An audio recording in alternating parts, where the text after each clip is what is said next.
Hello students, animal classes में आपका स्वागत है। मैं आज आप लोगों को क्लास 7 साइंस का पार्ट 5 रेशो से वस्त्र इस चैप्टर को पूरे अच्छे से इस चैप्टर के सारे प्रश्न उत्तर रन the blanks matching the following सारा कुछ करवाऊंगी। अगर आपको इस चैप्टर का क्लास नोट्स या फिर लेक्चर वीडियो चाहिए तो आप मेरे एनिमल क्लासेस को ज्वाइन कीजिए, तो वहाँ से मिल जाएगा। आप इसे टेलीग्राम से भी ज्वाइन कर सकते हैं या फिर यूट्यूब से आप इसके चैनल को ज्वाइन कर सकते हैं, ठीक है। और तो और इसके साथ साथ क्लास 6 से लेकर 12 तक के हर एक स्टूडेंट्स के लिए हर एक सब्जेक्ट का, चाहे वो हिंदी हो, इंग्लिश हो, मैथ हो, सोशल साइंस हो या फिर साइंस हो, हर एक सब्जेक्ट का आपको हर एक चैप्टर का क्लास नोट्स, लेक्चर वीडियो और प्रश्नोत्तर वीडियो सारा कुछ आपको आने वाले क्लासेस में मिलेगा। इसके साथ साथ क्लास 8 से लेकर 12 तक के हर एक सब्जेक्ट का आपको PYQs यानी कि प्रीवियस ईयर क्वेश्चंस भी उपलब्ध कराए जाएंगे। तो आप लोग प्लीज़ एनिमा क्लासेस को सब्सक्राइब कीजिए ताकि आपका जो भी डाउट्स है वो सारा क्लियर हो सके। तो चलिए इस चैप्टर को स्टार्ट करती हूँ, ठीक है। पहला है रिक्त स्थानों की पूर्ति कीजिए, यानी कि रिक्त स्थानों को भरना है, यानी कि खाली जगह को भरना है। पहला प्रश्न है, देश एवं देश से शांतव रेशे प्राप्त किए जाते हैं। उत्तर होगा ऊन एवं चंद्रों से, ठीक है। दूसरा प्रश्न है, ऊंट के देश का उपयोग ऊन के लिए किया जाता है। तो ऊंट के बाल होगा यहाँ पे, ठीक है। यहाँ गलती से मैं रेशम देती थी, यहाँ पे आप लोग बाल लिखिएगा। तीसरा प्रश्न है, ऊन के लिए भेड़ों के बालों की कटाई सामान्यतः देश के मौसम में किया जाता है। तो उत्तर होगा बालों की कटाई जो है वो बालों को जाड़े के मौसम में, ठीक है। चौथा प्रश्न है, सामान्यतः रेशम कीट देश रेशम कीट है।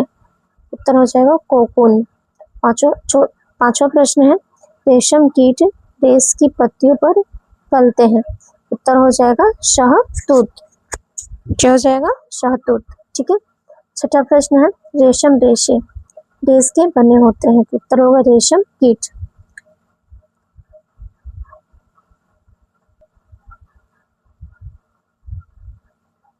पहला प्रश्न हम लोग का, सही विकल्प का चयन कीजिए।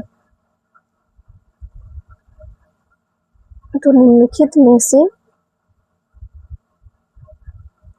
किससे ऊनी रेशा प्राप्त नहीं किया जा सकता?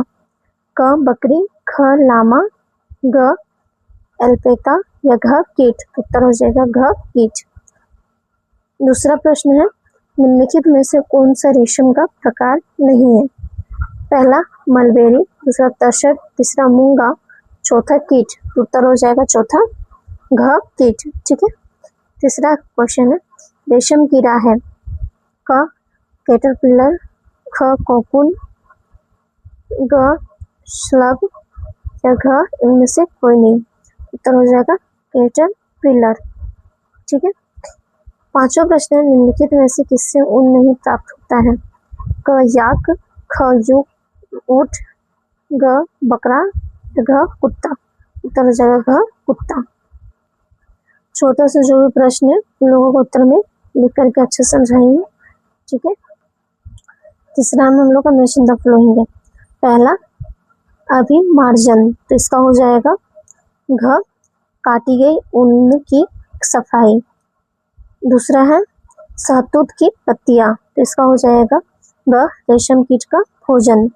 तीसरा याक, इसका हो जाएगा ख ऊन देने वाला जंतु।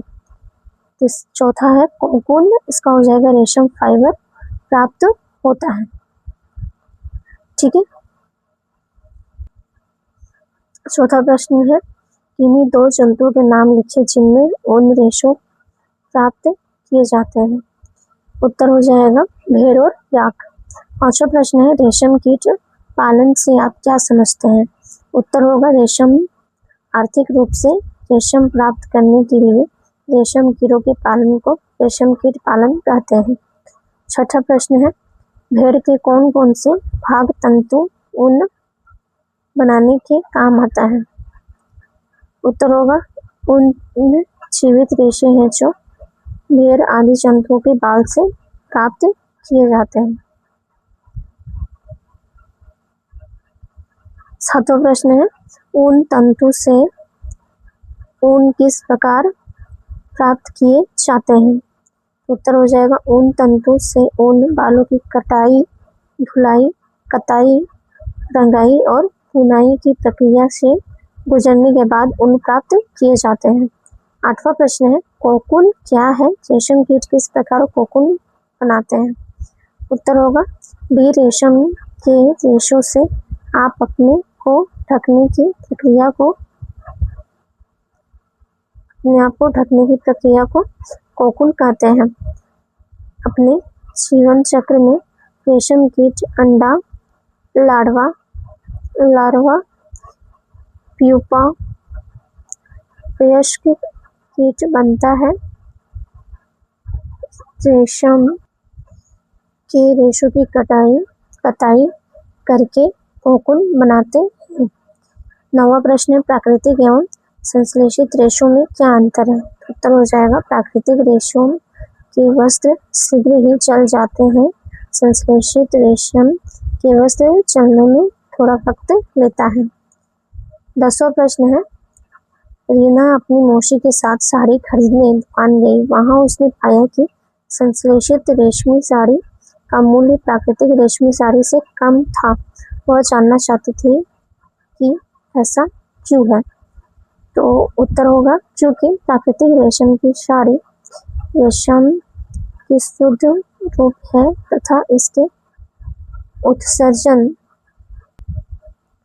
में कम समय और मेहनत लगती है, जबकि संश्लेषित रेशम की साड़ी रेशम का ही रूप होता है परंतु पूर्णतः शुद्ध नहीं होता है। इसी वजह से प्राकृतिक साड़ी संश्लेषित साड़ी से महंगी होती है। ठीक है, तो मैं आज आप लोगों को इस चैप्टर के सारे प्रश्नोत्तर, fill in the blanks, matching the following सारा कुछ करवा चुकी हूँ।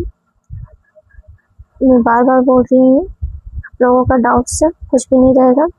आपको प्रीमा क्लासेस में क्लास 6 से लेकर 12 तक के हर एक स्टूडेंट्स को हर एक सब्जेक्ट का, हर एक चैप्टर का आपको प्रश्नोत्तर वीडियो, नोट्स वीडियो और लेक्चर वीडियो अनिमा क्लासेस से मिल जाएगा। तो आप लोग प्लीज़ अनिमा क्लासेस को सब्सक्राइब कीजिए।